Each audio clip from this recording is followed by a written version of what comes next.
Welcome to Restispolitics with me, Alastair Campbell. And with me, Rory Stewart.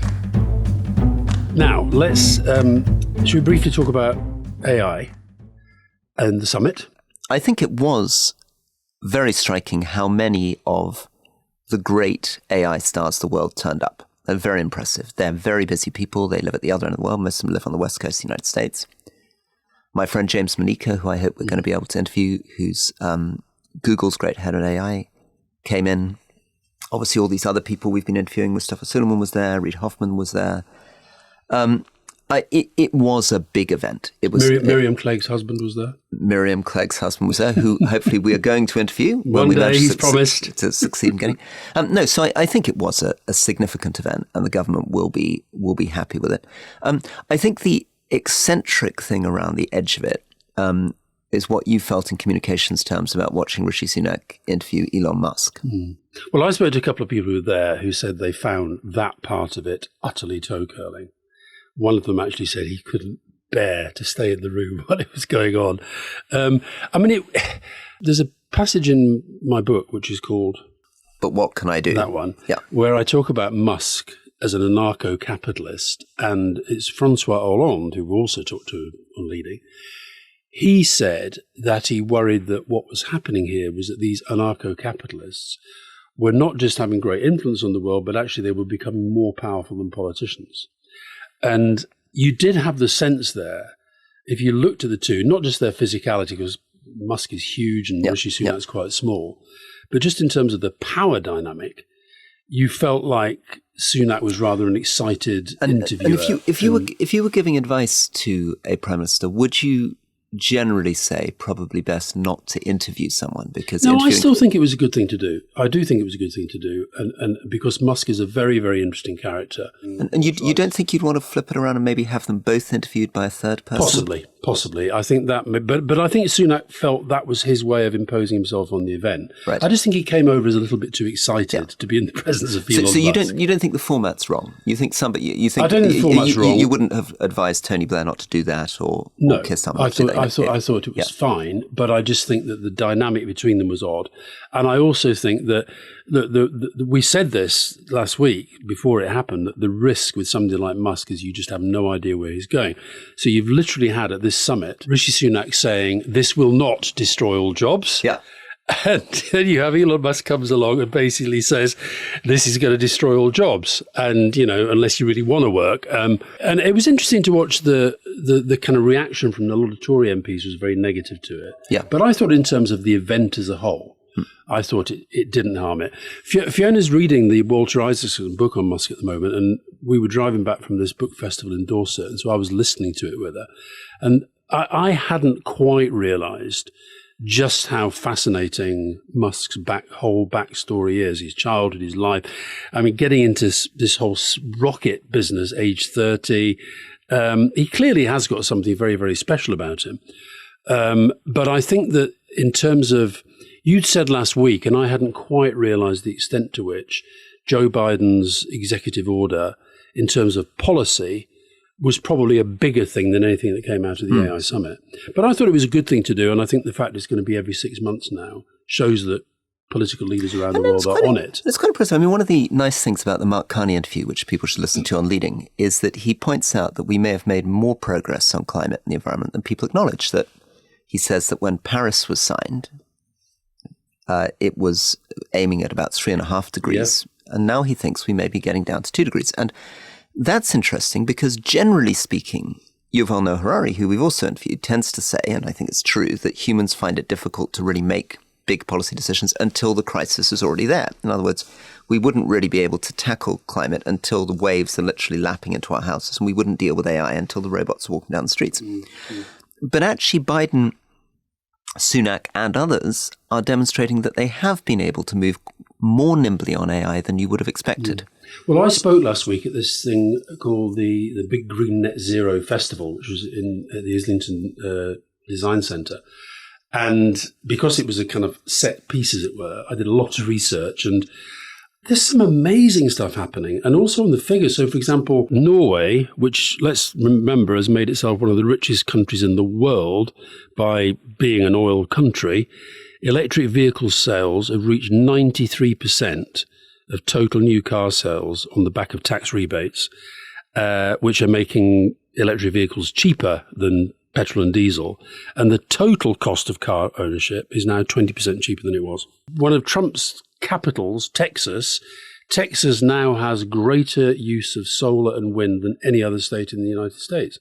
So there's all sorts of heat pumps are now outselling gas boilers in the United States. So there's, and I found this analysis of Biden's Inflation Reduction Act, which by Credit Suisse of all people, who said it was the biggest single act of climate change legislation anywhere in the world. So there's a lot of stuff happening. I was like you. I was struck by how upbeat Carney seemed to be about the whole climate thing. And politically, by the way, back to the King's speech, I do think that Sunak has made a political mistake with his switch on the environment.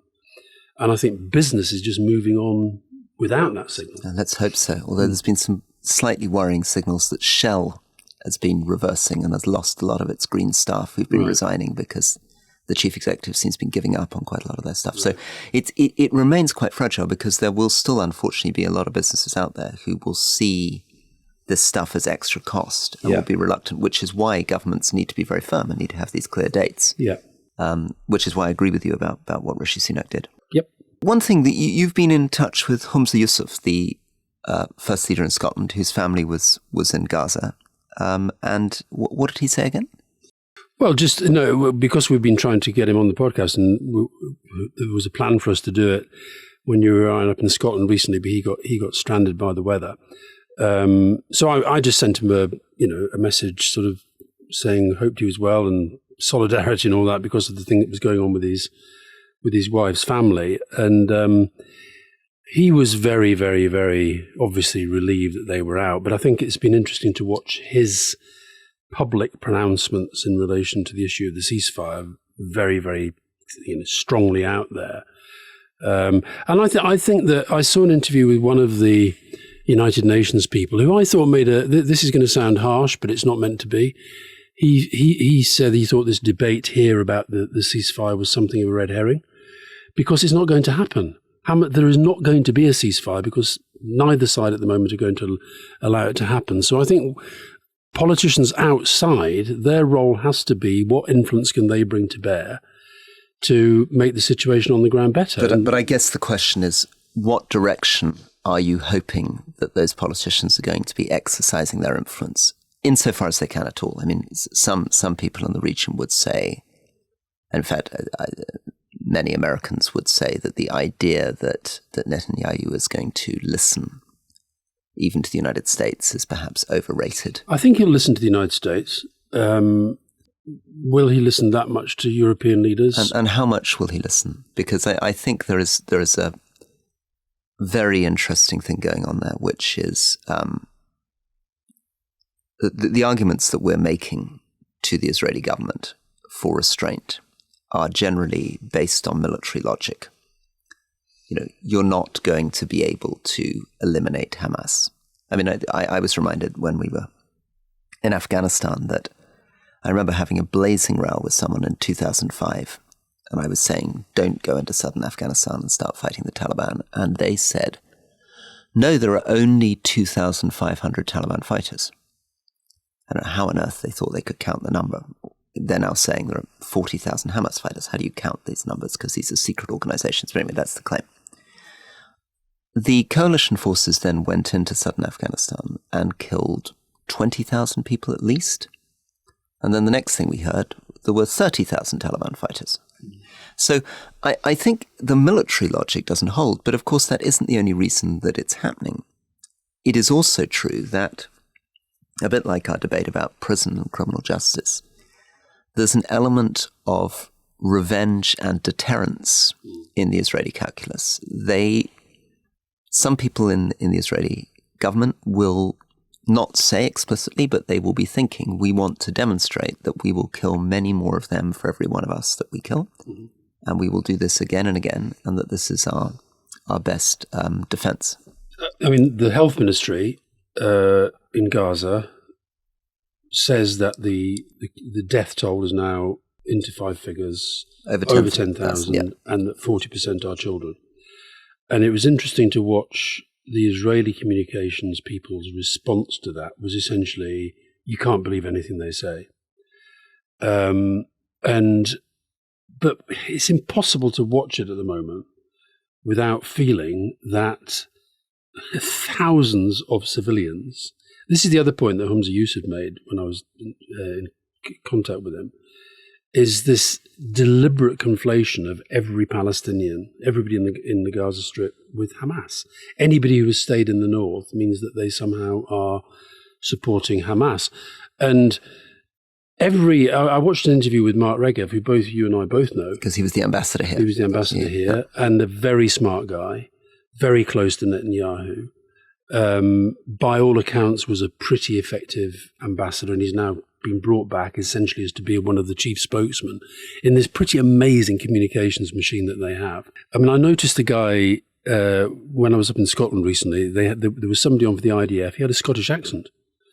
I saw an IDF spokesman the other day speaking in utterly flawless German on a German TV channel. So, and Mark Regev is technically a very, very, very good communicator.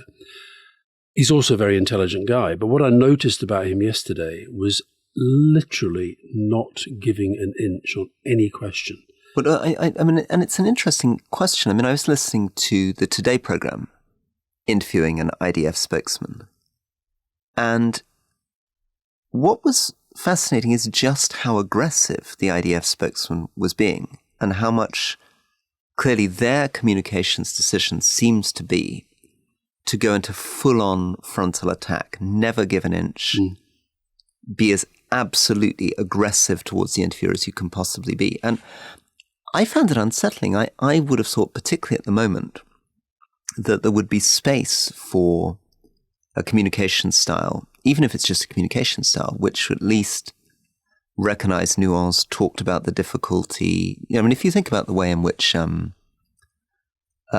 spokesmen communicated in Afghanistan or Iraq or Kosovo about civilian casualties, the normal communication style was quite subdued. The military spokesman would say, of course, it's very difficult. Tragedies can happen. We're fighting in a very difficult environment. No doubt people can be killed. We're doing our very best. But that isn't the style at all. No, not at all. And there was a specific example on Channel 4 because they'd done an interview with a doctor in one of the hospitals who was talking about the impossibility of working because of lack of fuel, lack of this, lack of that. And it was very, very moving. And then Krishnan Gurumurthy then interviews Mark Regev, who basically his line is, you can't believe anything that they say because they're all being directed by Hamas. And then it gets into this argument with Krishnan Gurumurthy saying, well, no, you don't know that. This is somebody that, we go to great lengths, we speak to different voices. And Mark Regev then deliberately takes it down this line of anybody who is on the television from Gaza is basically scared by Hamas and therefore must be seen as a voice of Hamas. Why do you think the decision has been made to communicate in that much more abrasive style? I think partly because they have, that tends to be their modus operandi. But also I think they are feeling, and this is why I think they're so wound up about these huge marches that are taking place in different parts of the world, including hugely in the United Kingdom. So I think they're feeling very, very pressured, very, very defensive, and they want to, for obvious kind of communications reasons, they want to take it back all the time to October the 7th. They started it. They don't particularly want, I think, to talk about the history. They don't particularly want to talk about some of the things that they've not been doing in the recent past. And so, but you're right, it's a very, very aggressive form of communication. And, you mentioned Kosovo there. I can remember during the Kosovo conflict and also in relation to Iraq, that pressure that you feel to explain how you are trying to avoid civilian casualties. They don't seem to feel that pressure. And I think what they're trying to do is essentially to say, if you're still there in the parts that we're bombing, then we gave you the chance to leave. And they are saying hospitals, schools, etc. Hamas use them to hide their fighters, therefore. And of course, as I think we've discussed a lot, and I think the interview which we did with Yuval Noah Harari on internal Israeli politics is a very good way of illustrating this. But it is far from the case that all Israeli political parties remotely agree about even fundamental things like the two-state solution. So Ben-Gvir's party, which is a very important part of this coalition, simply rejects the two-state solution entirely. Smotrich often also talks about having no interest in it at all. He simply wants everything that's currently called Palestine to be Israel.